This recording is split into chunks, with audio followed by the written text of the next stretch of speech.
Hello, I'm the Nostalgia Critic. I remember it so you don't have to. Mighty Morphin Power Rangers. I have to admit, growing up, I wasn't really a Power Rangers kid. I was more in that Ninja Turtles X-Men kind of crowd. In fact, when the show first premiered, I remember saying to myself, there's no way this is gonna catch on. People can't possibly be this stupid. And this is why I'm not in the stock market. The show, about 6 bland teenagers who saved the world from Japanese stock footage, was such a huge hit that they eventually made a movie about them in 1995. And does it suck balls? Major balls. In fact, the only difference between the movie version and the show is that the movie version actually has a budget. But instead of using it on mind-blowing special effects and high-tech wizardry, they used it to go skydiving. In fact, that's how the movie begins, with skydiving.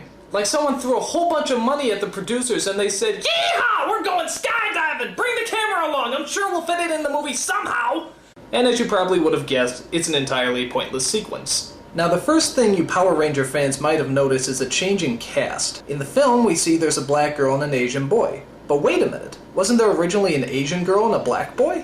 Well, the problem with that is that the black boy was put in the black suit and the Asian girl was put in the yellow suit. Not very political correcto.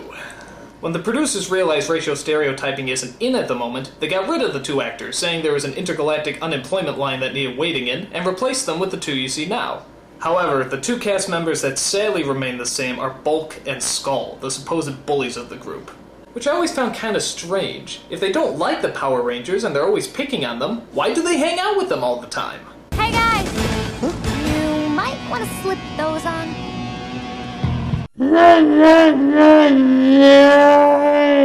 The story, or some semblance thereof, is centered around a space-traveling villain named Ivan Ooze, who's just a little less annoying than Rita and Zed, the Lucy and Ricky Ricardo of evil. Finally, a real man! His plan is to hunt down and destroy the Power Rangers' intergalactic leader Zordon, who, despite having all the powers of the universe, still can't manage to sync up his voice with his lip movements. It is good to see you again, too.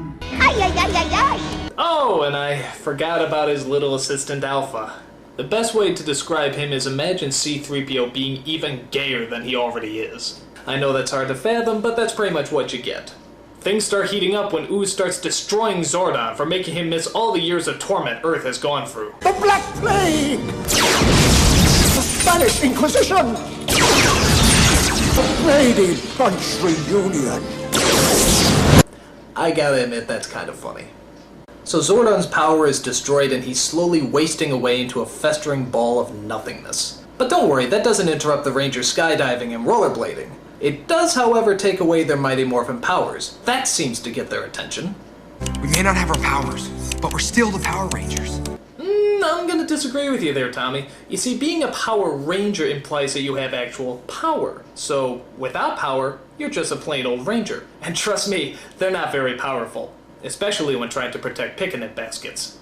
Alphabet tells him that the only way to save Zordon is to find the Great Power that's located on a planet far, far away. The Great Power? Well, what's that? Where did it come from? How does it work?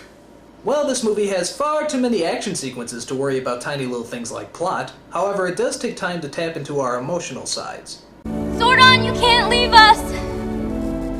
Ever since you came into our lives, you've been like a father to us all. Yes, I think we can agree that Zordon has been like a father figure to us all.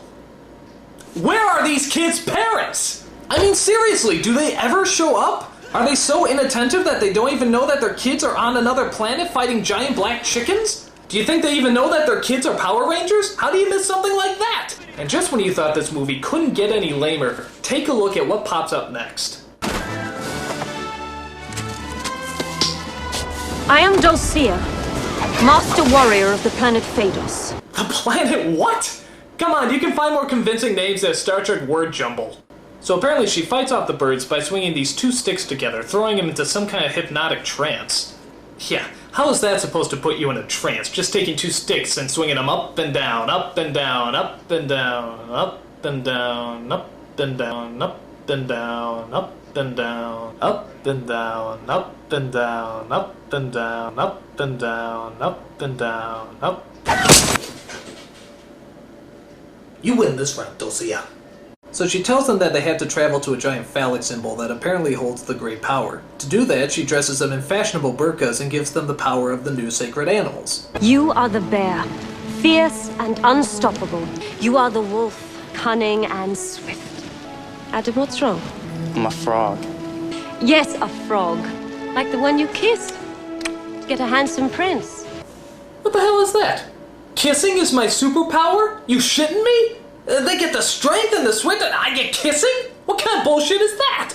Don't let her get away with that! Stand up for yourself, maggot! Hey! Hey, bitch, get back here! Where's my real superpower? Hey! Hey! Hey! Fuck this, man. I'm gonna go into anime. So the Power Rangers set out on a spiritual and enlightening journey, which I actually kinda like. It's good to see these kids look inside themselves and discover their true spiritual essence. And what exactly do they learn on this journey of self-discovery? Nothing! They kick some ass and they get their powers back. That's it. Bullshit. That's like telling a kid the secret to enlightenment is punching somebody in the face, which isn't that bad an idea right now. As always, the Power Rangers have a thrilling giant robot fight in the middle of the city. The traditional toy robot models are replaced this time with CG replicas. And I never thought I'd say this, but after watching this metallic diarrhea, I think I actually prefer the toy robot models. There's also a subplot about how Ivan Ooze hypnotizes all the parents in the city and forces them to jump off a cliff. I'm sympathizing with them at this point. But don't worry, there's a little 12-year-old boy who knows how to operate a crane and a monorail. Where the hell did he pick that up? Was there a how to handle heavy machinery class in grade school? If so, how did I miss that class? The battle eventually works itself up into outer space, where the mother of all finishing blows is thrown. Dude, did you just see that? Real good lesson for the kids, guys. If you can't overcome your enemies, just kick them in the happy sack and they'll go down like anyone else. Top notch! Upon hitting an asteroid, Ivan Ooze is destroyed and the Power Rangers fly off to save Zordon. But unfortunately, they're too late. Zordon is gone. If only they had gone to save him first instead of showing off their brand new fighting moves and special effects. If only. If only. Remember what we learned? To those who possess the great power, all things are possible. No, Tommy, no. That's crazy talk. Come on.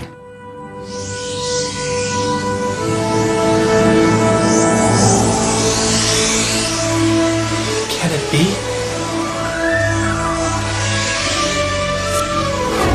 Is it possible?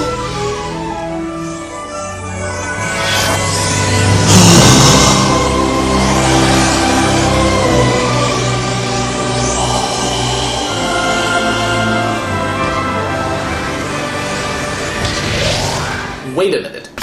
If the great power has the ability to do anything, couldn't they just use it to destroy Ivan Ooze in the first place?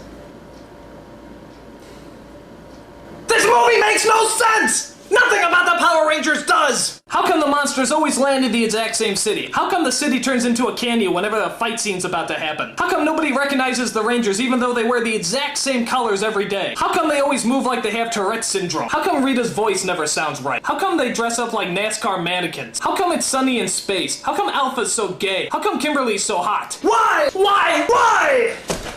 I'm the Nostalgia Critic. I remember it so you don't have to.